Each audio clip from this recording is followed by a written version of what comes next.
Hey, welcome to the YouTube channel.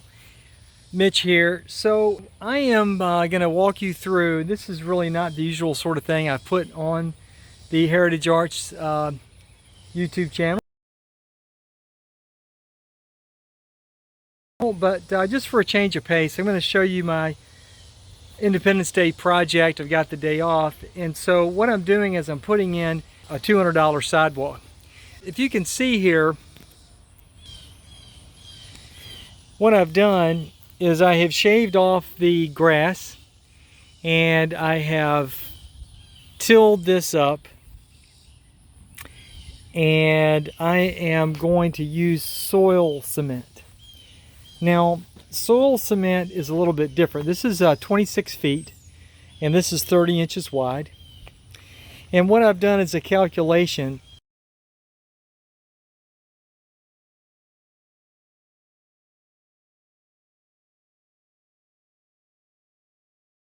And this works out to about 5.8 bags for this project, I think.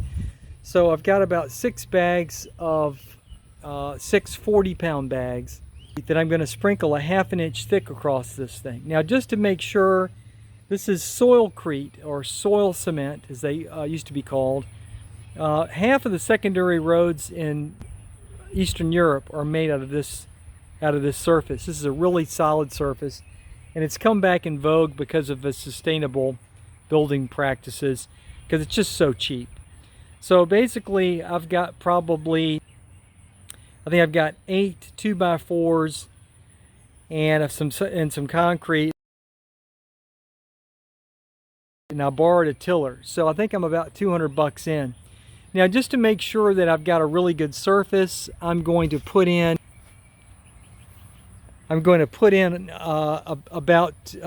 2 good-sized bags of gravel, just to add a little more aggregate. It's not really necessary, but I think it will end up making the mix stronger. All right, so let me go mix some stuff in here, and then I'll show you the next step. I also should say Happy Independence Day. Hey, check this out. Lemonade stand across the street. Isn't that epic? Look at that. Welcome to America.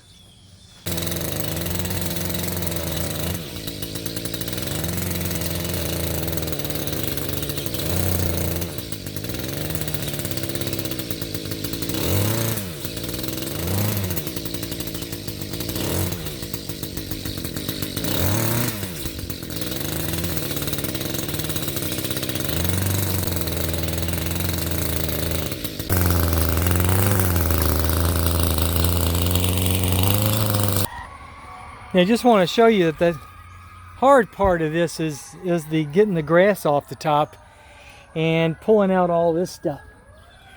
This is what ruins this project. So I probably had in this this little 26-foot run, I probably had about 5 hours just in digging up all the roots. And I'm going to take one more pass and pull out any tiny little sticks I see. See, here's an example. You can't have any of that. You got to get all of that out. Also, bits of shale that could cause pokey things to pop out when you tamp. Yeah, this is the frustrating part. So here I have sprinkled on the Portland cement mix, and I'm going to take the tiller now and blend it all in. One thing I wanted to point out is that you have to pay special attention to the edges and the corners, because that's where it's least likely to mix thoroughly. So what I did was I took a hoe and I pulled it back from the edge of the form, and I did that all the way down, and I did it at the corners, and I'm meticulously making sure that the mix is complete and then I'm getting a good mix all the way to the edge, because that's where soil concrete or Dirt-Crete, that's where it's most likely to fail, is because it has a little bit less strength than true concrete, especially at the corners. Now I feel like I've got it pretty much mixed. I don't see any dark or light spots. Looks pretty contiguous. Now I'm going to start adding some water. Now ideally I'd have one person misting and then one person operating the tiller, but I'm just going to mist until I get it to where it forms, and it should be just firm enough to form when you compact it, not soupy.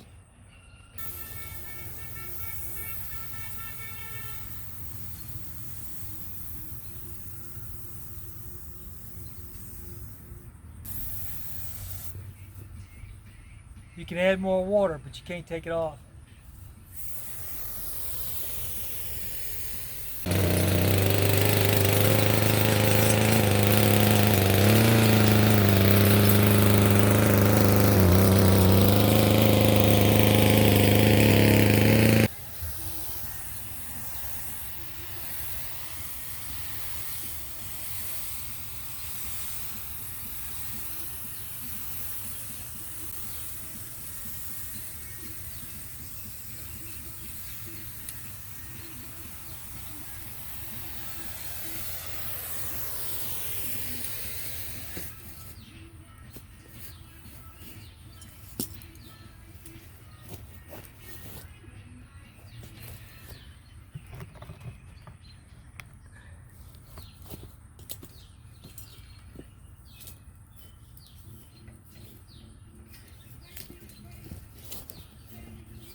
Looks like it's just about right. It's forming clods pretty nicely.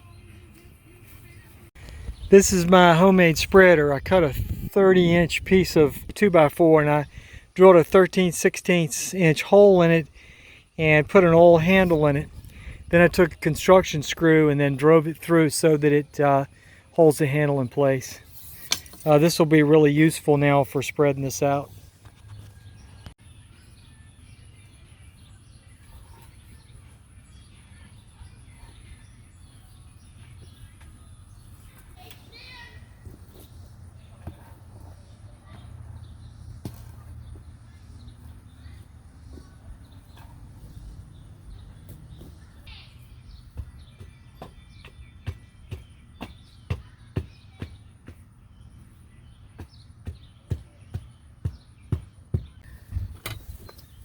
Now I've started the tamping process.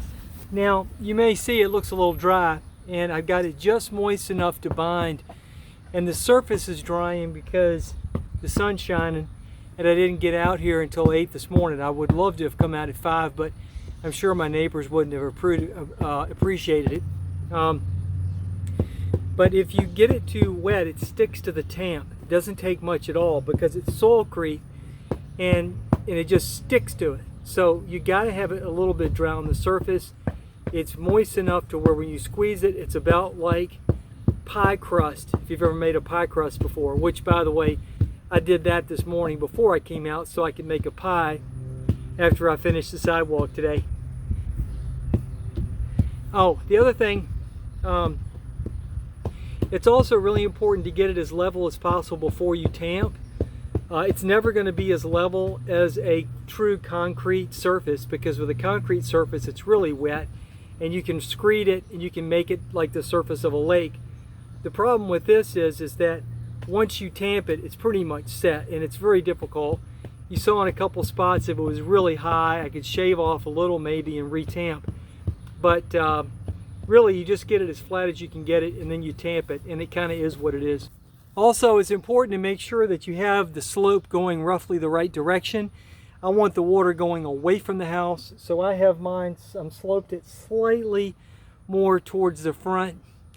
Is a little tiny bit lower. I'm aiming for just like maybe a 1/4 inch lower, but again, it's really hard to level this this stuff because you pack it and it pretty much packs where it is.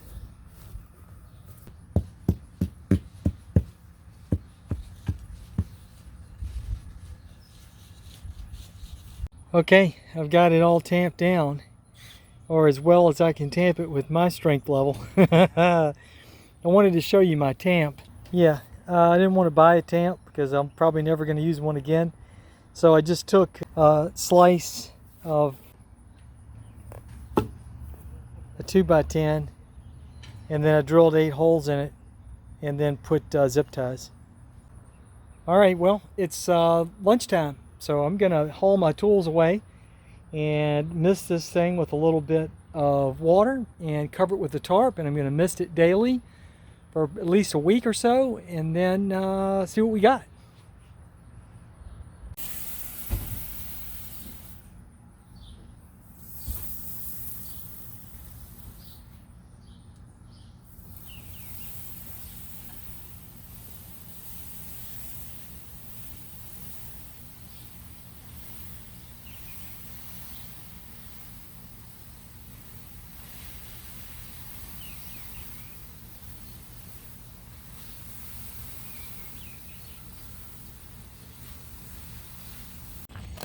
So I'm out here the next day and it is really hard. It's not fully done and it needs to have a little more water. I may missed it again now, but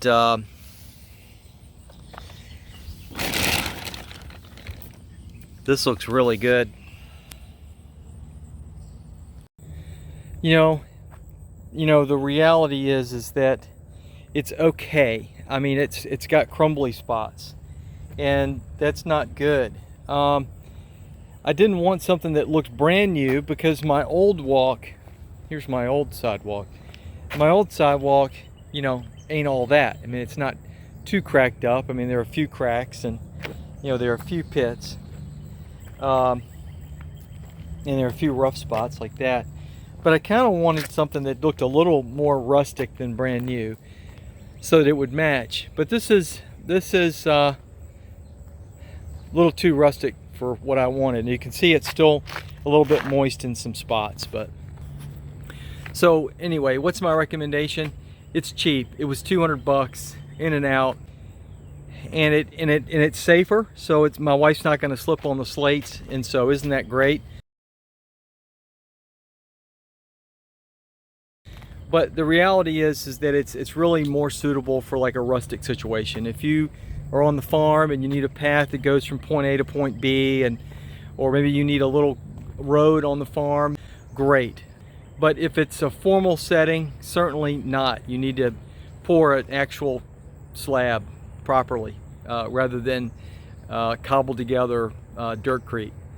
And maybe if you have a cabin and you want to put a floor in a cabin or something, even then though, it's rough at the edges. It's hard to pack and it's hard to level because you level it and then when you pack it, things pack unevenly and then you get uneven spots. So it's really,